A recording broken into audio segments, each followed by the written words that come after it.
नमस्कार, बहुत स्वागत है खबर फास्ट में। मैं हूं आपके साथ हेमंत। चलिए छत्तीसगढ़ की 10 छोटी बड़ी खबरों को नजर डालते हैं फटाफट अंदाज में। सारंगढ़ बेलायगढ़ जिले में नीट पेपर लीक मामले को लेकर जिला कांग्रेस की विजय रैली और कैंडल मार्च। शिक्षा व्यवस्था में पारदर्शिता की मांग दोहराई गई।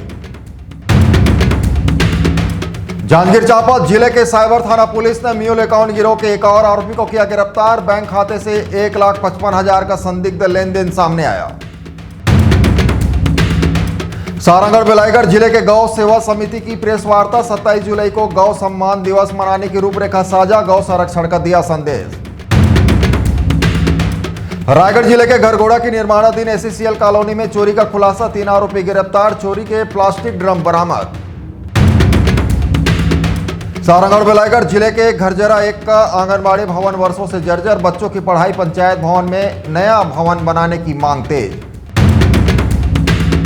जांजगीर चांपा जिले में शराब के लिए रुपए मांगकर मारपीट और धमकी देने वाला फरार आरोपी गिरफ्तार। गुंडा बदमाश सूची में शामिल करने की कार्रवाई शुरू।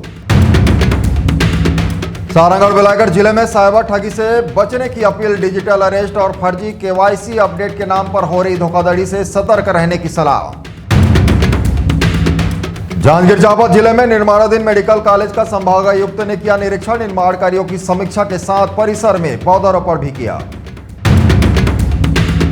सारंगढ़ बेलायगढ़ जिले के आबकारी विभाग की कार्रवाई जारी। 30 लीटर कच्ची महुआ शराब के साथ एक तस्कर गिरफ्तार। बाइक जब्त। बलौदाबाजार भाटापारा जिले के पुलिस और आबकारी विभाग ने अंतर्राज्यीय शराब तस्करी नेटवर्क का भंडाफोड़ किया। 2 आरोपी गिरफ्तार। महाराष्ट्र से ट्रेन के जरिए लाई जा रही थी शराब। ऐसे ही और भी खबरों को देखने के लिए आज हमारे चैनल ACN24 को YouTube पर जाकर सब्सक्राइब करें। नमस्कार।